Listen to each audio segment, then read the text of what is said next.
Welcome to another episode of the Federal Newswire Lunch Hour Podcast with your host, Andrew Langer. Well, hi there. Welcome to another episode of the Federal Newswire's Lunch Hour Podcast. I'm your host, Andrew Langer. We are recording today a stone's throw away from the United States Capitol. And joining me today is someone I've been very excited to talk to. His name is David Satter. He's an author. He's a journalist. He's a deep thinker on issues of great import today. A storied background on issues having to do with Russia, the former Soviet Union, and relationships between Russia and the United States. And I want to start here. We're going to start with the present time, or more or less the present time, and then we're going to work our way backward, David. Let's start here, which is you foresaw a lot of this in some of your past writing. By the way, I would be remiss if I didn't say David's written a series of books. The most recent one is Never Speak to Strangers, another writing from Russia and the Soviet Union. Also, The Less You Know, The Better You Sleep, which I'm very excited to have my own copy of. But you foresaw the rise of what's going on with Putin and the West and what's going on in Europe. Talk a little bit about what you saw way back when. Well, it began really with Yeltsin and the criminalization of Russia. Yeah. The way in which Russia was really taken over by criminals after the fall of the Soviet Union. The way in which property was stolen. Privatization was really massive theft. And the disregard for human life, including the life of ordinary Russians.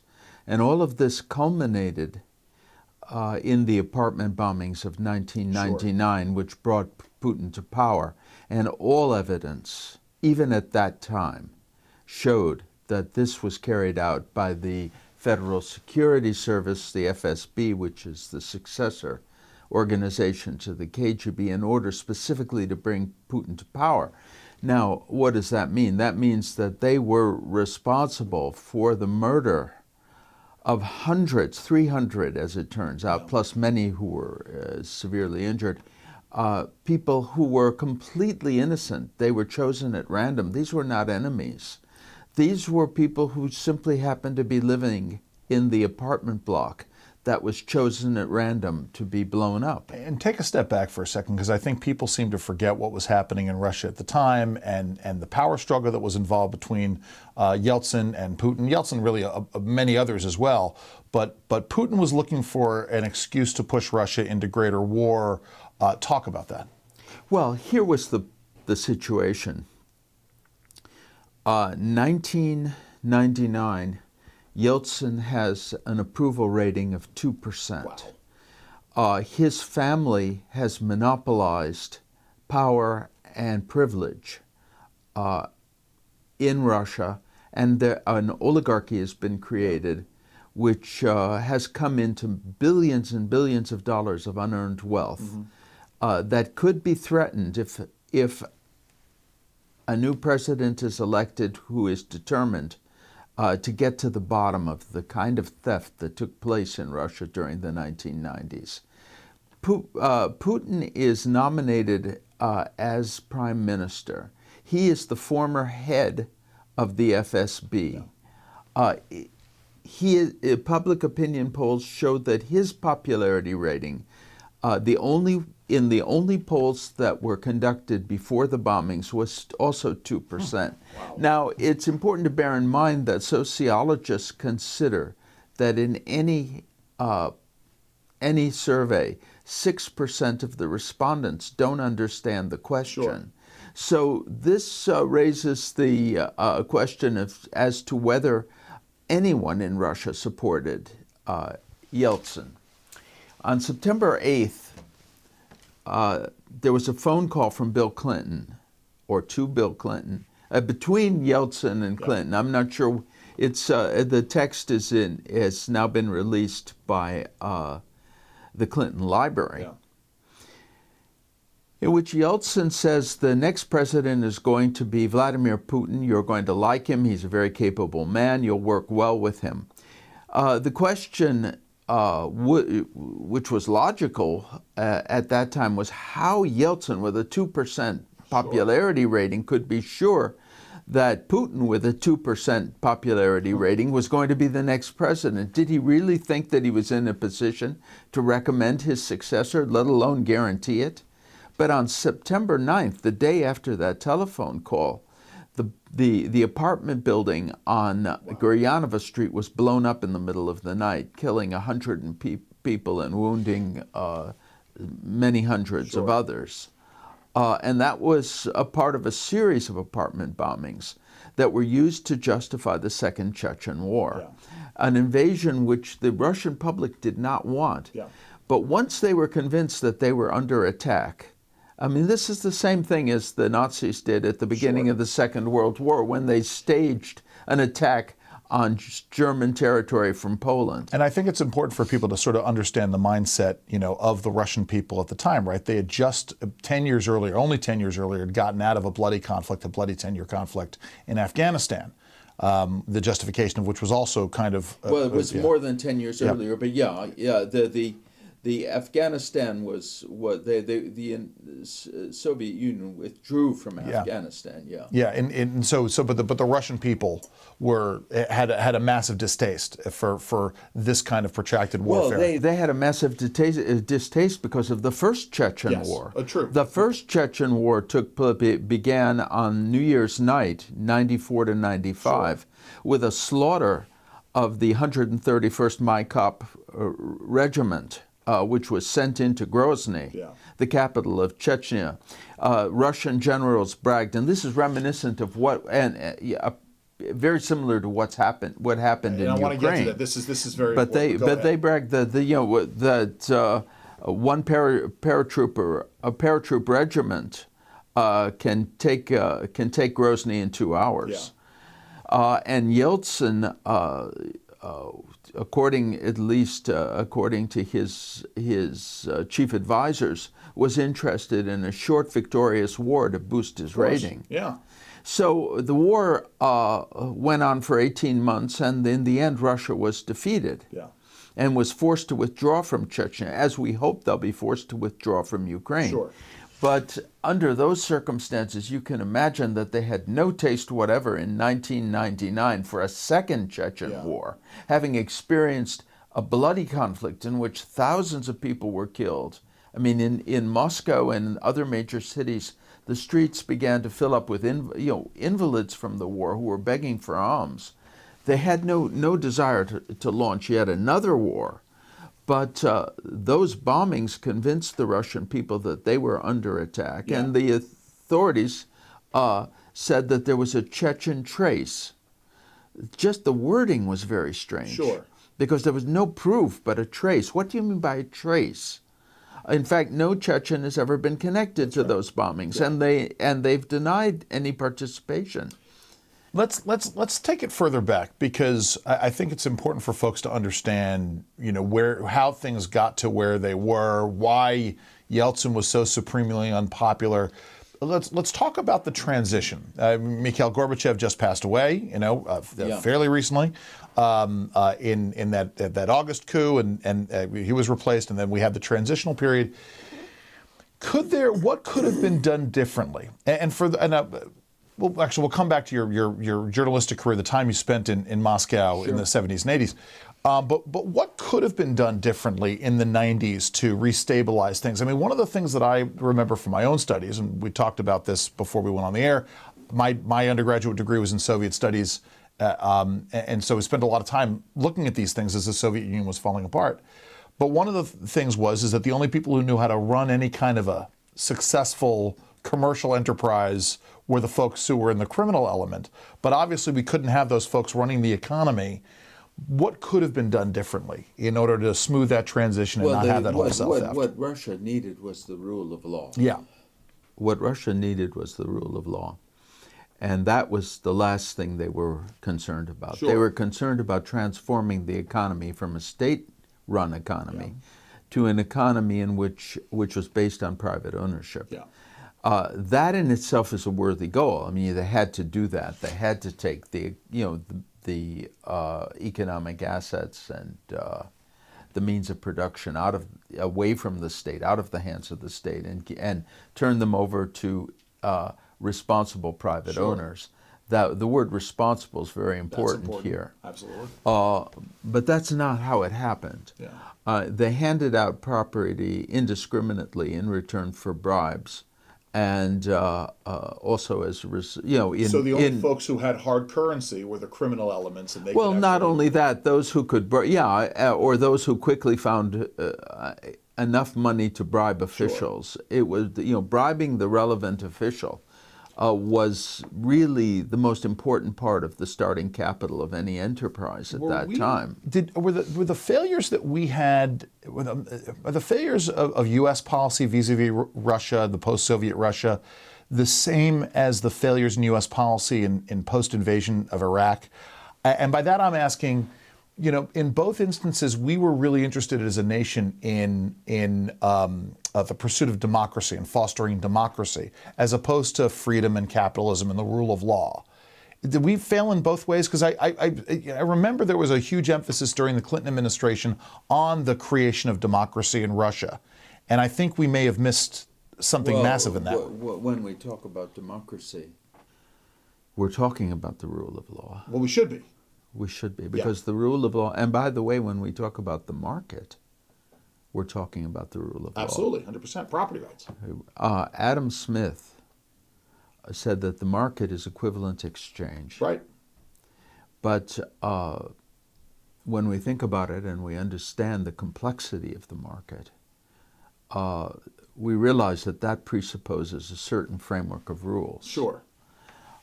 You can't just take property and put it in the hands of criminal elements, right, and assume that you're going to have democracy. Yes. What you'll have is a criminal takeover, right, and that's exactly what happened. Yeah. Now, we were in favor of democracy. We should have been in favor of democracy. We didn't know what democracy involved. Yeah. Our understanding, Americans are superficial in their own country, but when they go to another country, whose culture they don't understand, whose language they don't speak, whose people they don't know, it's really... Yeah, I worked on an effort in the 2000s after the invasion of Iraq to focus on the property rights question and trying to build a sense of property rights in post-war Iraq, and U.S. officials were singularly uninterested in it. And we gathered together folks who were actually working on the very similar things to what you're talking about here, which is the idea of using local customs and local institutions to try to foster that sense of property rights in the rule of law. Well, we couldn't have had that in Russia. Yeah. The local customs and the local institutions this is the problem, yeah, would have been contrary to property rights. Yeah. Because they aren't, Russians for generations were not accustomed to property rights, even before the communist takeover. Yeah. But nonetheless, what you can do in countries in which we become involved is establish, the authority of universal values, and rooted in a system of law. Sure. And we were in a position, had we understood better what was at stake, had we understood the history and the culture and so on, we would have understood also why that was critical, why that was more important than, for example, propagandizing privatization, which we did without understanding what privatization was and what was taking place. Sure. You talk about superficiality, and I'm just reminded. I visited Moscow and St. Petersburg, and then Leningrad in 1989, and there was that whole idea of if we just introduced blue jeans and rock music and Pizza Hut and Pepsi. Well, that's the American, right? That's so. But and maybe some of the failures among some of our friends in the small L libertarian movement is that they think that if you simply introduce people to these goods, then they will somehow get inculcated to that values. And I think that's a very naive view. I would think you would agree with that. Yeah, it doesn't change what's in people's minds. Sure. And, everything depends ultimately on values.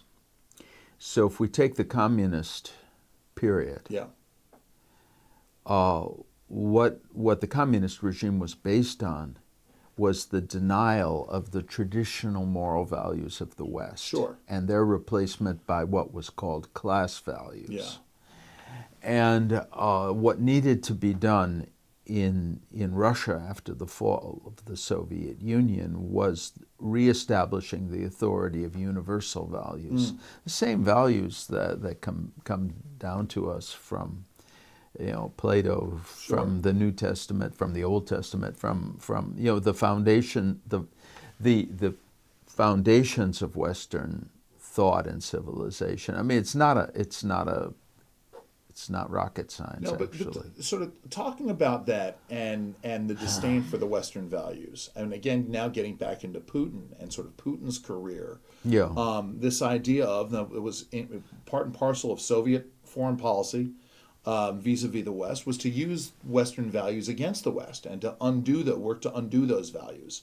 Sort of the values of classical liberal democracy. Well, those values and the system that was based on them were a standing threat to the kind of tyranny that was established in Russia and the control that was exerted by the Russian leaders. My point is, but the Soviets knew, and folks like Putin knew, that they could use things like the idea of free speech and the institution in America of free speech as a weapon against the West to sort of work to undo those values. Because we've seen a lot of that in terms of our cultural debates over the last 50 years are rooted in undoing those values. And certainly the Russian interference in, you know, U.S. elections and U.S. politics over the last decade are further, you know, evidence of sort of using these institutions against us. So, you know, what are your thoughts there? Well, trying to undermine. Yeah. I think what they do is they try to use our internal conflicts. Yeah.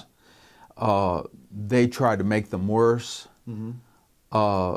And they don't want, I mean, and it's interesting during all the period, for example, when we were talking about the Trump collusion, supposed collusion, there was no attention to the Moscow apartment bombings. Right.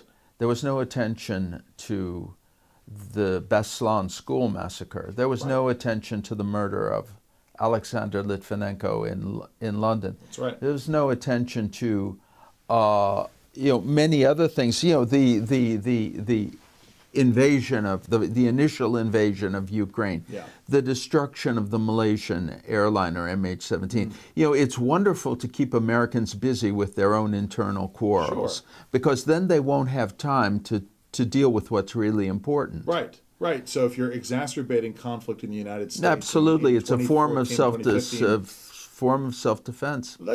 All right. Because I wanted to get to this. Talk a little bit about what it was like to be in Moscow or to be in the Soviet Union in the late 70s and into the early 80s. I mean, at a time when, you know, when Brezhnev was trying to sort of tilt to the West, when certainly the United States and our ability to exercise power on the global stage was at an ebb. What was it like to be in the Soviet Union then? Well, I was there. I was the Moscow correspondent for the London Financial Times from '76 to '82. Wow! And it was like having a front row seat at a gigantic theater of the absurd, and you know, to see that people were actually acting out a false version of reality, and treating that false version of reality as if it were truer than the truth. Yeah. And you can't beat an experience like that. Sure. Well, talk about, I mean, you know, it's one of those things, when we visited Russia in '89, obviously it was a much... '89 was already a different Russia, by the way. Sure, but the decay, that was I guess my point is that the decay that they were trying to hide in the early '80s was not necessarily fully out in the open, but it was a lot more out in the open than it had been. And so for me, who had, you know, as a child of the Cold War and, you know, becoming interested in this because I was ready to defend America if the Ruskies invaded. You know, for me it was an eye-opening experience in that regard.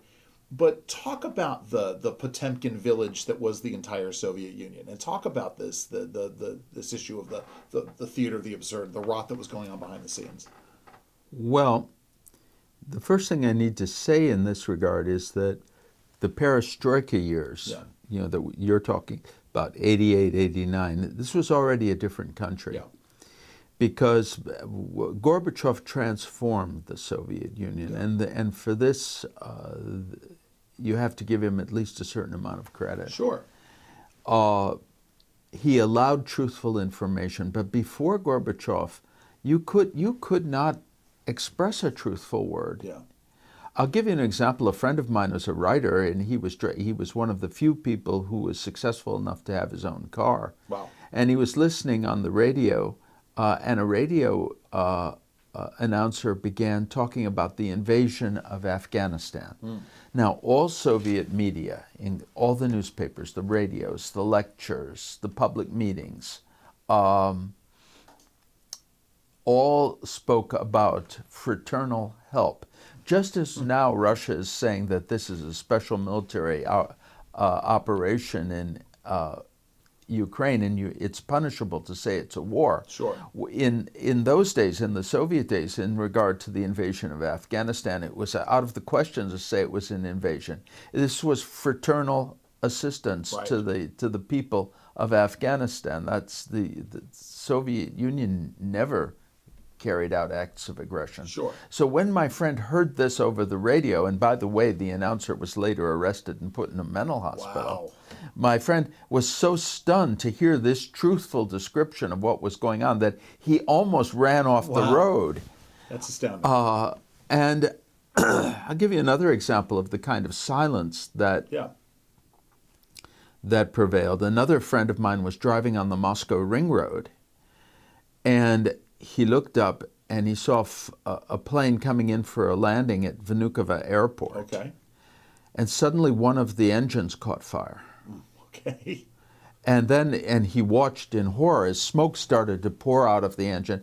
The plane started to spin around, and he saw in the distance that it crashed and there was an explosion. Sure. But that wasn't the frightening part. The frightening part was nothing changed. Wow. Nothing on the radio, nothing on the television, no police sirens, no indication of anything. Wow. It was completely covered up, and anyone trying to get to the scene was prevented. Sure. So this was a society based on lies and suppression of information and idiotic propaganda, which people were obliged to repeat ad nauseum. When that was the world I lived in for 6 years. Wow, it's astounding. Well, Russia derives a lot from that. And that's where I wanted to go, which is because Vladimir Putin is I would say both a product and a facilitator of that kind of an environment.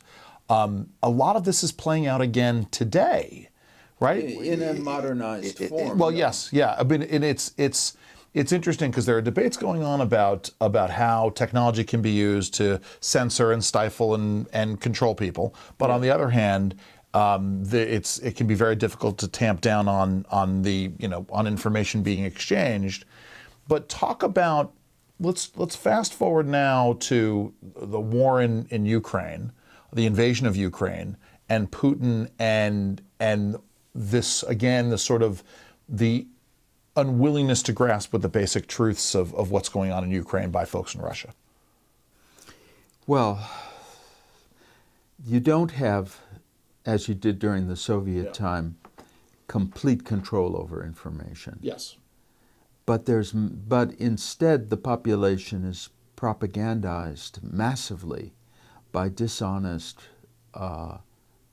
television broadcasts, news reports, all of which are cleverly designed by the regime to play into their sense of aggrieved nationalism. Sure. And their desire for Russia to be a great and powerful country. Sure.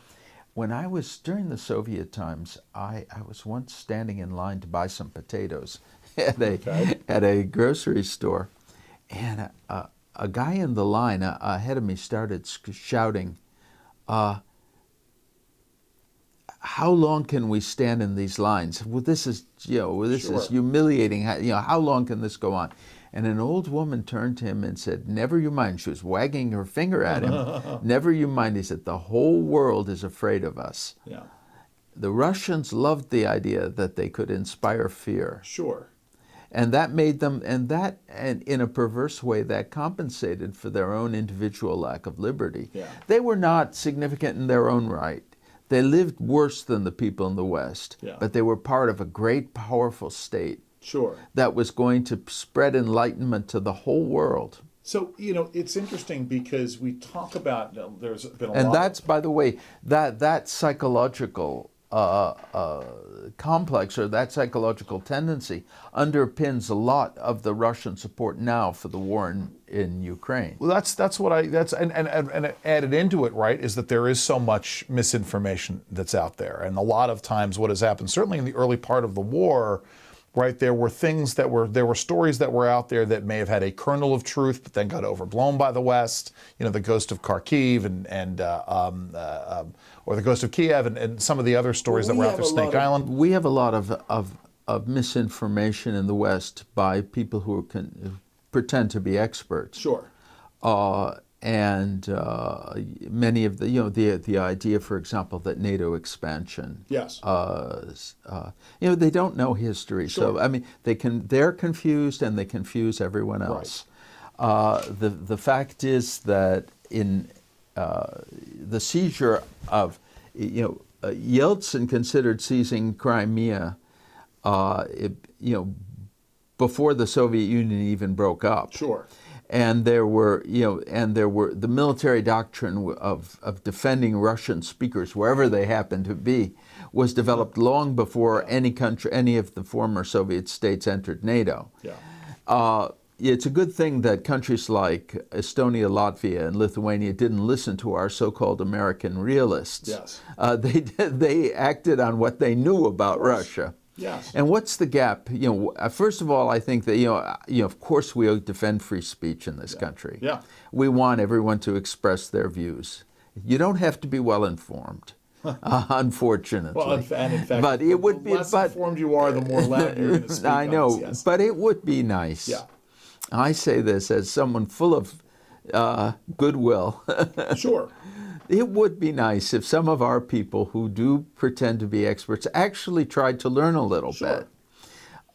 Because the information that shows how foolish they are is certainly easily available.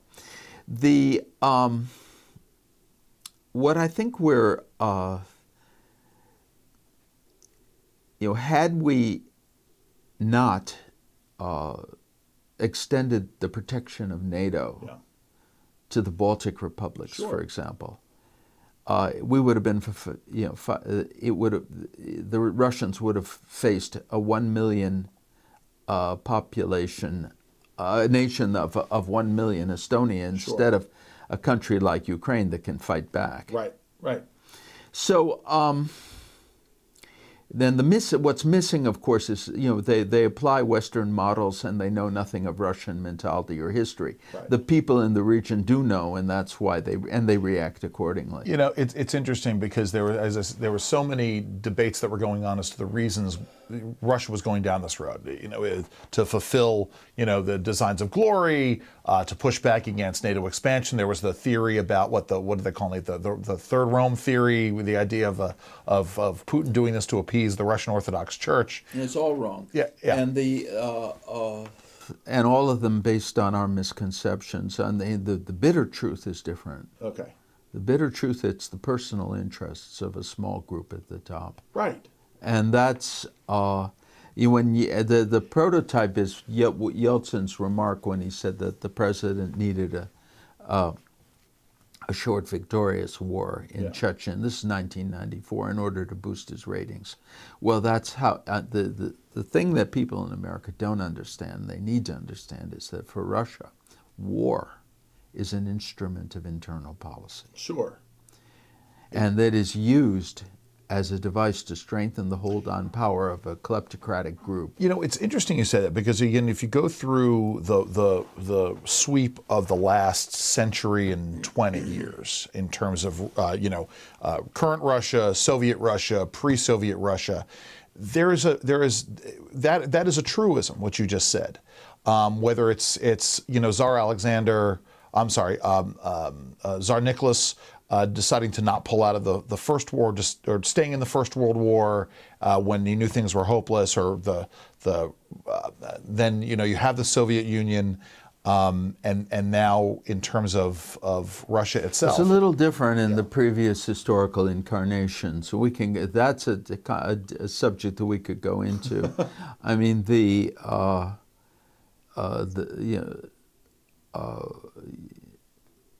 Tsar, the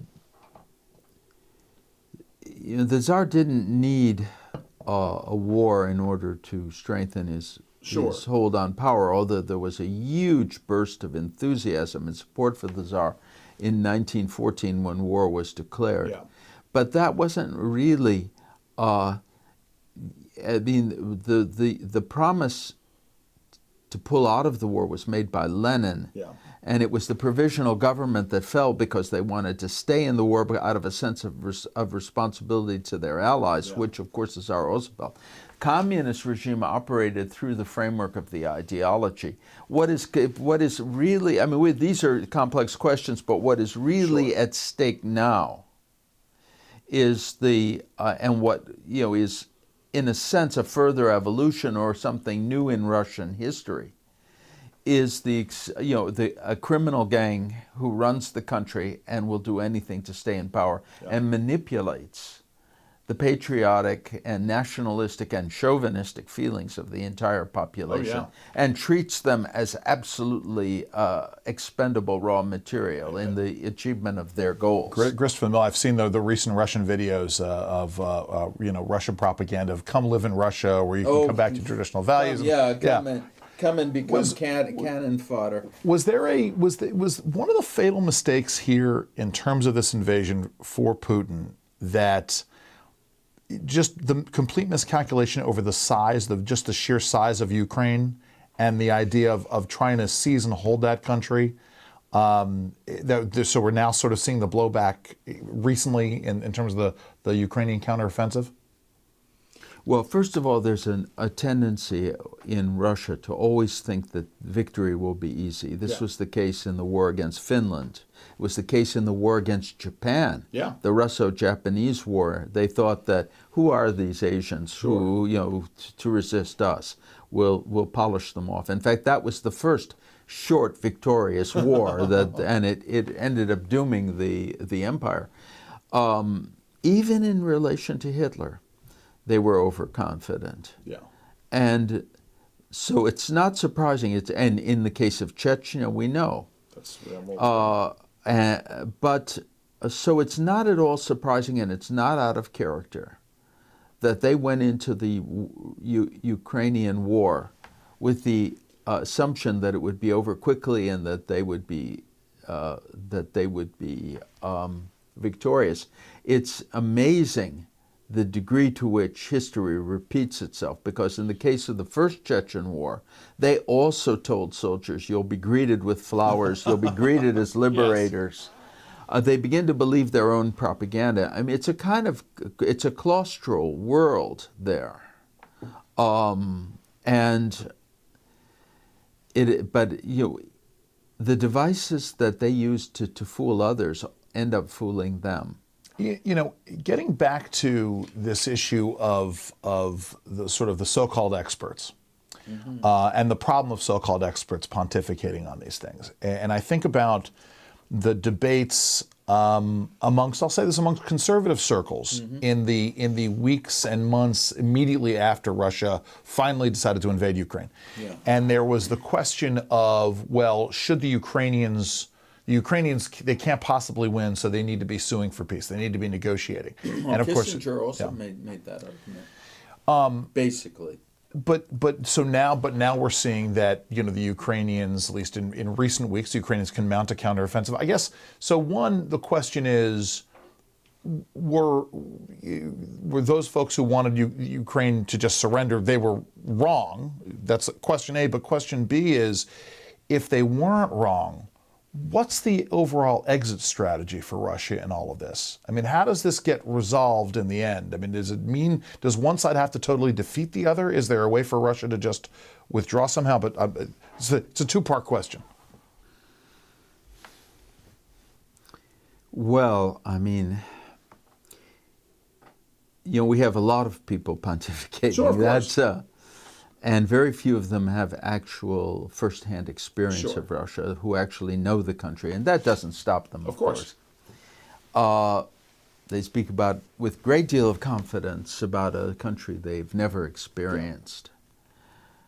And by the way, I'm sorry to interrupt, but also a country who, in terms of those experiences, as you've said, things change over time. So my experience visiting Russia in '89 is an entirely different experience of your being in Russia. Well, you have to follow yeah. what's going on, because it's an evolving situation. Yeah, but I'm sorry. So they speak of these things. They've never been there.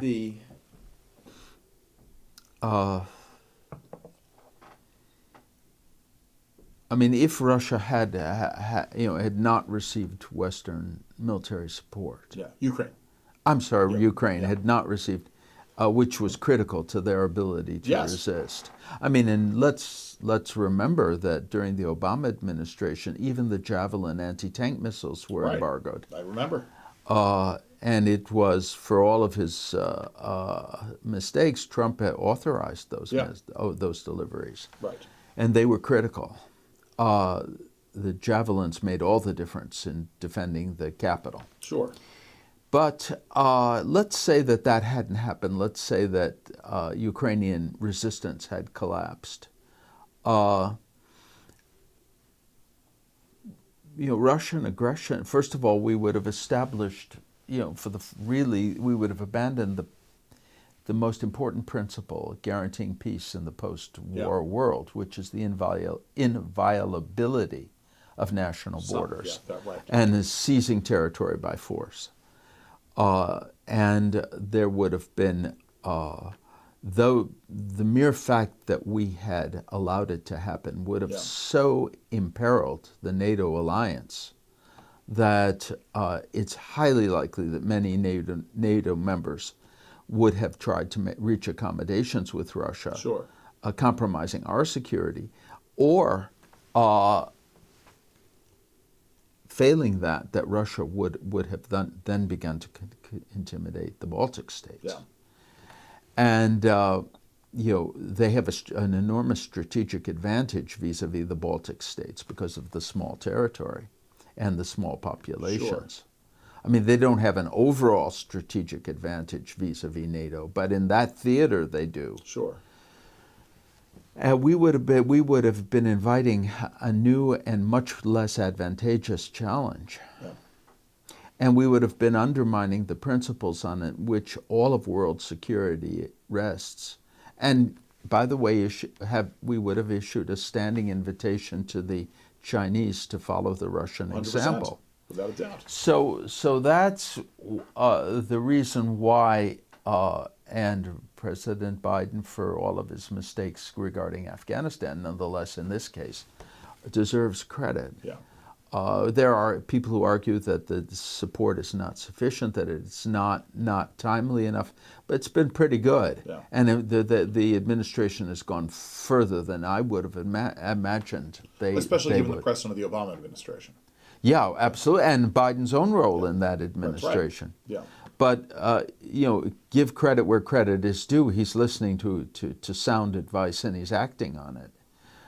Which is all you need from a president, really, in this situation. Now, as far as the out for Russia, the way out. Yeah. Well, we have the precedent of the First Chechen War. Sure. Which was largely supported when it was launched, and it lost the support of the Russian people after 18 months.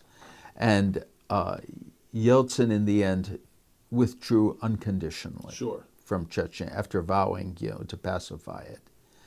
And if Putin's, someone capable of committing the kind of atrocities against his own people, that Putin has carried out, let alone the atrocities against the Syrians, against the Chechens, well, if you consider the Chechens to be different from Russians, against the Ukrainians, has a hypertrophied commitment to his own personal safety. Right. And if that is threatened, he'll amaze the world with his readiness to pull back and describe what happened as a victory. Sure. We don't need to, but he has to understand that that he has nothing to gain from aggression, that he's going to lose. He has to be defeated militarily. Right. And the cost of defeat has to threaten him personally. You don't. That's the important thing. Is there a risk, given what we know and given Putin's willingness to kill his own people? Yeah. Is there a risk of pushing too hard in terms of that threat to his personal safety, and he reacts in what we would consider in the West to be an irrational manner, but for somebody like Vladimir Putin, not so irrational? And I mean some kind of catastrophic, over-the-top military action. Well, his actions so far in this conflict indicate that he understands the cost. Yeah, and that there's a limit. And that there is a limit. But the thing for all of us to bear in mind is that he has no internal moral compass that would prevent him from doing anything. But that's why it's so important that he understand that these actions, catastrophic actions that cause catastrophic damage to Ukraine, to the West, to others, would have consequences for him personally. Wow. Yeah. Yeah, I mean, and that's the deep and abiding concern. Listen, we got a couple minutes left. I want to shift gears. I know I was going to ask you about think tanky stuff. I want to hold off on that for a minute. So when I was conceiving of a new podcast, one of the things I talked about was doing something called an outside interest podcast, which is the idea of asking people who are involved in politics and policy about the things that they do that are outside of politics and policy. What else floats your boat? What hobbies do you have? When you have leisure time and you're not thinking about Putin and Russia, what are you doing? That's an interesting question. I mean, just the usual things that a lot of people do. I look after my. I go back and forth. My partner. Yeah. Is a woman who was a Russian political refugee and lives in Paris, and I go back and forth to Paris. Sure. But I spend an awful lot of time speaking and teaching and discussing all these things. But I have two sons, both of whom are journalists who live here in Washington, and I spend time with them. That's and good. like doing the leisure activities that most people like. Does your partner cook? Does she have a favorite Russian dish? That she knows all the What's a favorite thing that she makes? Oh gosh Almighty! I mean, if you had to, it says pelmeni, if you know what that is. Sure, of course. Oh yeah, absolutely. Yeah, she's a political refugee. She grew up, by the way, in the town where they make the nuclear bombs that are pointed at us. There's a polonium factory in the city of Ozyorsk in the Ural Mountains, and she got in trouble because she organized an NGO to defend the victims of radiation poisoning, and she was forced to leave Russia. Yeah. That's why I met her in Paris. But at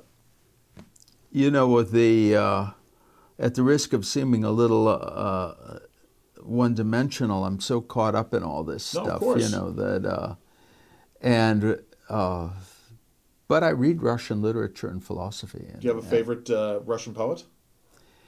Well, Pushkin, Alexander Blok, and there's so Russian literature is very, very rich, and so is Russian philosophy. I was very fortunate that my one of my Russian professors, that's how he taught. He taught us through poetry and song, and it was fantastic. A lot there. Yeah. No, it was great. The books are, I mean, you've written a number of books. The most recent one, Never Speak to Strangers and Other Writing from Russia and the Soviet Union. It's a collection of articles and essays. Then we have The Less You Know, The Better You Sleep, Russia's Road to Terror and Dictatorship under Yeltsin and Putin, which I'm happy to have my copy. I'm happy that you have it. Thank you. David Setter, thank you so very much for joining us today. Thank you. This has been the Federal Newswire Lunch Hour. I'm Andrew Langer. See you in a week. This has been the Federal Newswire Lunch Hour Podcast, hosted by Andrew Langer. Check out the Federal Newswire's family of websites, as well as their social media stream